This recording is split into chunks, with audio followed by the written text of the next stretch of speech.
kali ini saya akan bahas mengenai motor ya. Ini motor Expidas ya, Expidas punya Project D. Ini ada logo IMI ya. Saya nggak tahu juga nih masuk regulasi nggak sekarang kalau untuk pakai Expidas. Saya nggak update juga. Mungkin kalau yang tahu bisa komen lah ya di kolom komentar. Sebenarnya boleh nggak sih ini dipakai untuk race official gitu. Nah ini saya akan coba break in ya. Ini harganya juga murah sih, sekitar 50.000 lah, salah itu harganya. Cuman ini yang menarik di speknya ini ini saya agak terganggu sama ini nih. Konsumsi saat ini masih bukan konsumsi saat ini ya. Ini harusnya current consumption bahasa Inggrisnya, konsumsi arus lah. 1,7 2 ampere nih, 2 ampere, terus tegangannya 2,4 sampai 3 volt itu normal. Nah RPM-nya 36.000 RPM itu luar biasa ya. Ini kalau di speknya motor di Tamiya official, bahkan plasma das aja tuh yang kita tahu juga memang motor paling kencang yang pernah dibikin Tamiya ya, itu 28.000 RPM aja. Dan yang lebih menarik lagi, ini current consumption-nya cuma 1,7 sampai 2 ampere. Plasma das ini 4,1 sampai 5,2. RPM-nya si Expidas ini kalau ngeliat dari spek itu lebih tinggi daripada plasma, tapi arusnya lebih rendah. Berarti ini lebih hemat daya, yang mana mungkin baterainya akan lebih lama habis ya dibanding dengan plasma das yang lebih boros baterai, tapi RPM-nya lebih kencang. Nah itu yang kita.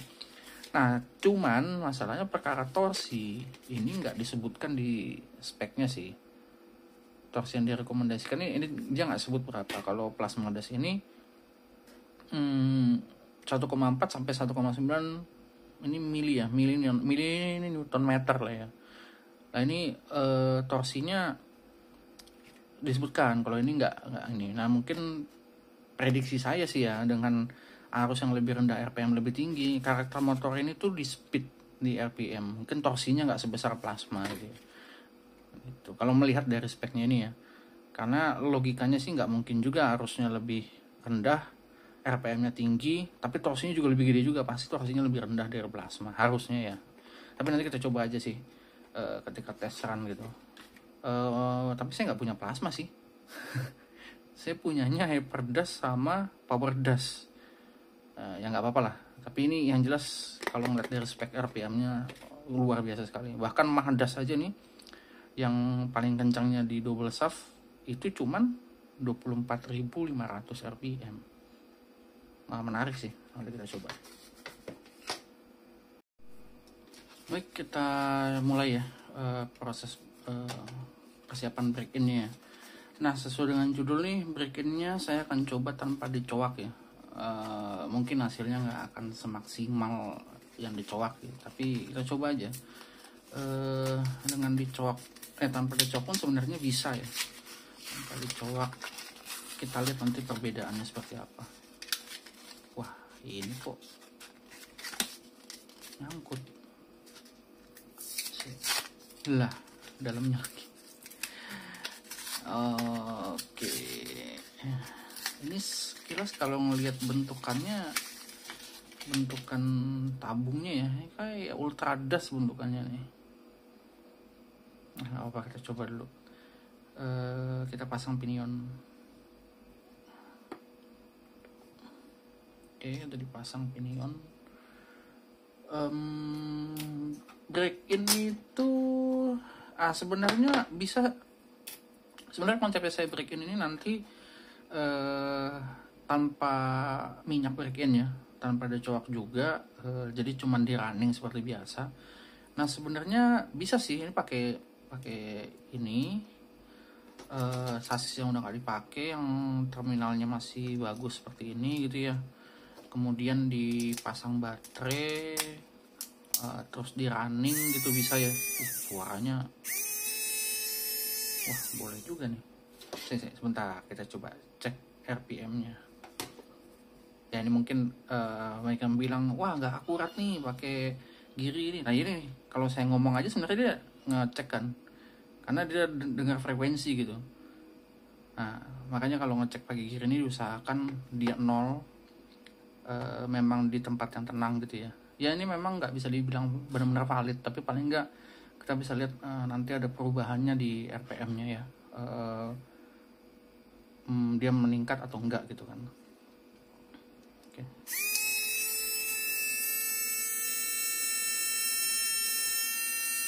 Oh, 26, 27. Masih naik terus.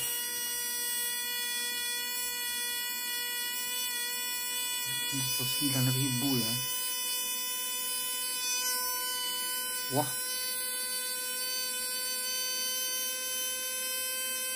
Oke. Bisa seperti itu ya, dengan menggunakan baterai. Cuman nggak apa-apa, bisa pakai itu di running terus. Cuman saya lebih pilih pakai power supply sih, seperti ini. Tapi kalau teman-teman mau pakai ini nggak apa-apa juga sih. Cuman ini nanti kan kalau dipakai terus kan tegangannya makin lama makin turun ya. Karena ini metode saya break-in ini saya biarkan mungkin sekitar setengah jam nanti dia di running gitu. Nah, diusahakan dengan voltage yang nggak terlalu tinggi supaya dia nggak cepat panas gitu. Nah, ini kan satu baterainya 1,2 ya kalau spek, tapi sebenarnya kalau diukur tuh bisa sampai 1,5 sih ini sebenarnya. 1,2, anggaplah kita 1,2, berarti ini kan 2,4 ya. Saya setting di 2,5 aja lah gitu misalnya. Nah, kalau pakai ini kan dia konstan gitu. Kita coba kalau pakai 2,5. Yang positif ke sini. Oh, ini kita angkat aja deh. Ini yang positifnya, ini yang negatifnya. Gerakannya maju ini ke atas berarti.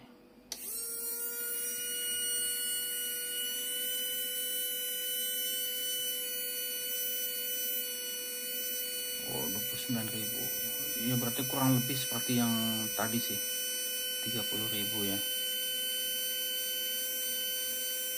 Oke, mungkin kita kurangin sedikit lah di 2,4.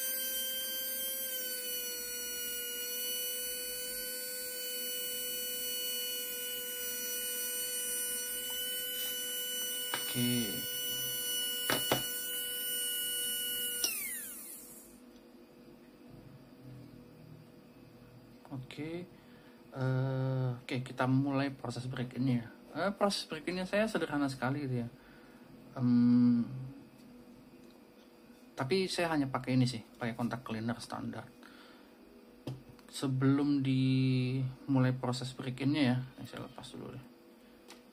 Sebelum dimulai proses break-innya, tadi itu kan sekitar 29.000 sampai 30.000 ya kita coba lagi ya.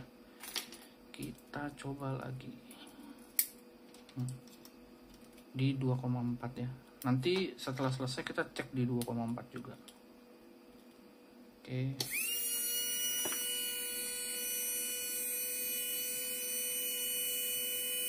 Ya 29.000 lah, 29.700 ya. Ini 9.700.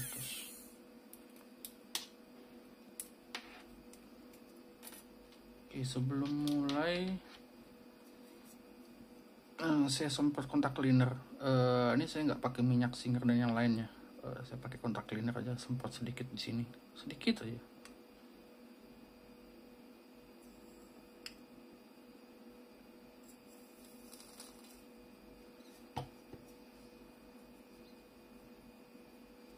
Kemudian di depannya sedikit.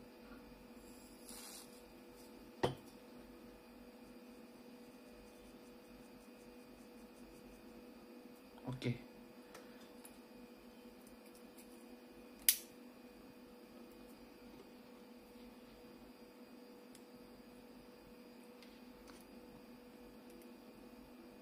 Oke, kita mulai.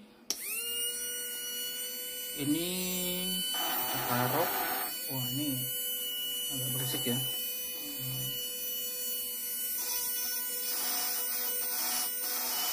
Mungkin begini aja. Kayak enak. Sorry. Kita posisinya bikin di sini aja. Kita tempel sasis biar tidak berisik.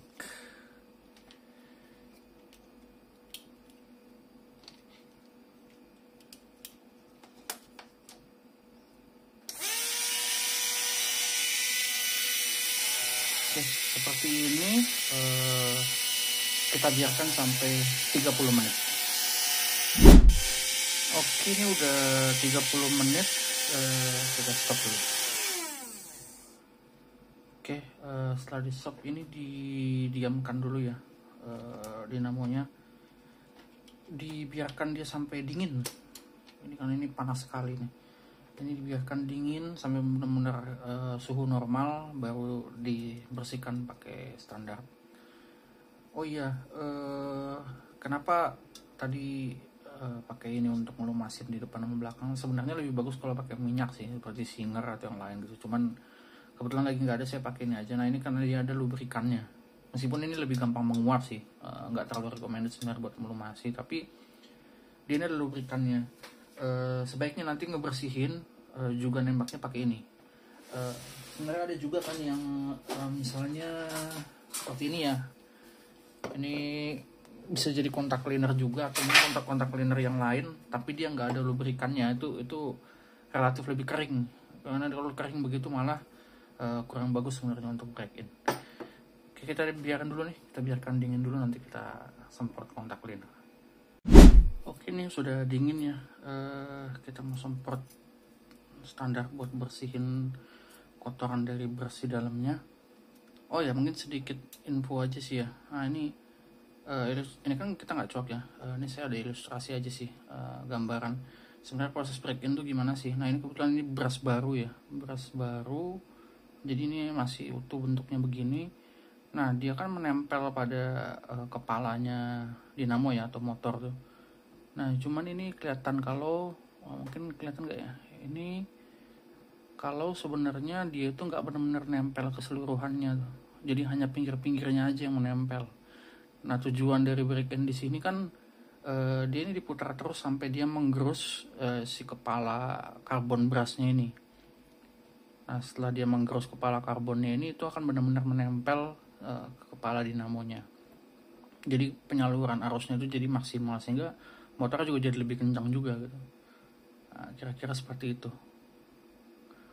Jadi proses break innya. Cuman kalau untuk yang brush seperti ini di seri DAS sih, seri DAS itu, dan juga si SP DAS tadi setahu saya dia pakai brush juga sih sebenarnya. Nah, kalau untuk seri Tune dia nggak ada karbon brushnya, jadi hanya tembaga langsung. Konsepnya sama sih, supaya lebih menempel aja sih ke kepala dinamo atau motornya ini, seperti itu. Oke, kita bersihkan sambil dirannya. Sambil diran kita tembak pakai standar.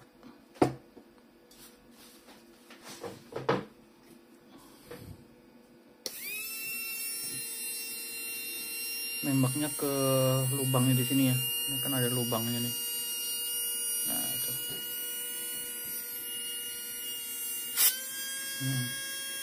Mantap kan?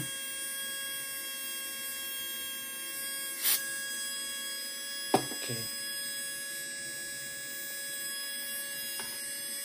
Ini aja kita cek RPM-nya berapa. 33.000 ya. Ini sudah jelas naik. Karena kita diamkan dulu.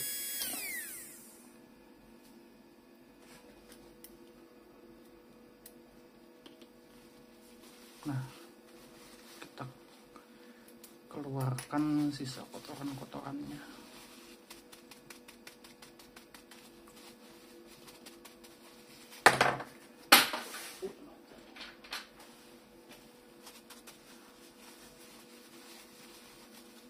Sambil kita tembak lagi biar lebih bersih.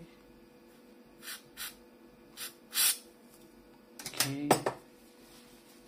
Nah ini setelah begini kita diamkan dulu ya. Jangan langsung dipakai dulu, supaya ini nggak langsung menggerus si brushnya lagi, karena ini kan basah ya habis kita tembak. Nah, gini, ini dibiarin dulu aja, dibiarin dulu biar dia kering, baru nanti kita pakai untuk balapan. Oke, seperti itu kurang lebihnya. Tadi kelihatan sudah RPM-nya naik sampai 33.000. Nanti ini juga kalau kering pun dicoba lagi, sama sih, sekitar segitu pasti. Yang penting ini kondisi basah gini jangan langsung dinyalakan dulu, mungkin dibiarin dulu diangin-anginkan sekitar 30 menit mungkin atau sejam itu sampai benar-benar dia menguap semua ya. Sisa-sisa kontak cleanernya baru dipakai untuk balapan. Oke, seperti itu. Terima kasih. Sampai ketemu di video berikutnya. Untuk tes run si Espidas ini akan diupload di video yang lainnya. Oke, terima kasih. Oh iya, sorry saya ada yang kelupaan. Tadi saya nge-break-in di positif saja ya, positif negatif di posisi normal untuk dinamo belakang begini. Nah ini memang di break-innya untuk dinamo belakang. Memang rencananya saya nanti mau pakai di super tuh sasis ya, jadi dinamo belakang. Kalau nanti mau untuk SFM kayak gini, ini nge-break-innya dibalik. Tadinya yang harusnya positifnya di sini jadi positif di sini, seperti itu, jadi dibalik. Ya mungkin ada juga metodenya pakai bolak-balik ya, itu ya terserah sih kalau itu. Bisa juga kalau mau seperti itu. Cuma kalau saya mending satu arah aja, dipakai langsung jalan dah, udah bisa sih, bisa. Meskipun ini nggak dicoak gitu ya, tapi bisa juga seperti itu. Ya udah, sambil dites lagi aja deh. Setelah didiamkan sekitar 30 menit, ini kan 2,4 ya. Kalau di awal tadi kan RPM di 29.000 sampai 30 lah. Nah ini setelah di break in dengan metode tadi tanpa coak.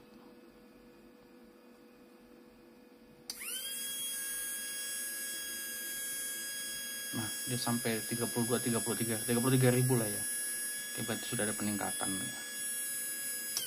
Peningkatan sekitar 3000 RPM. Nah ini nanti akan dicoba di mobil langsung aja ya.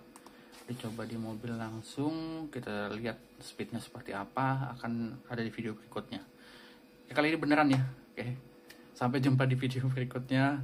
Terima kasih atas view-nya di sini, dan kalau ada yang perlu disampaikan, ditanyakan atau tambahan dari video ini silahkan disampaikan di kolom komentar.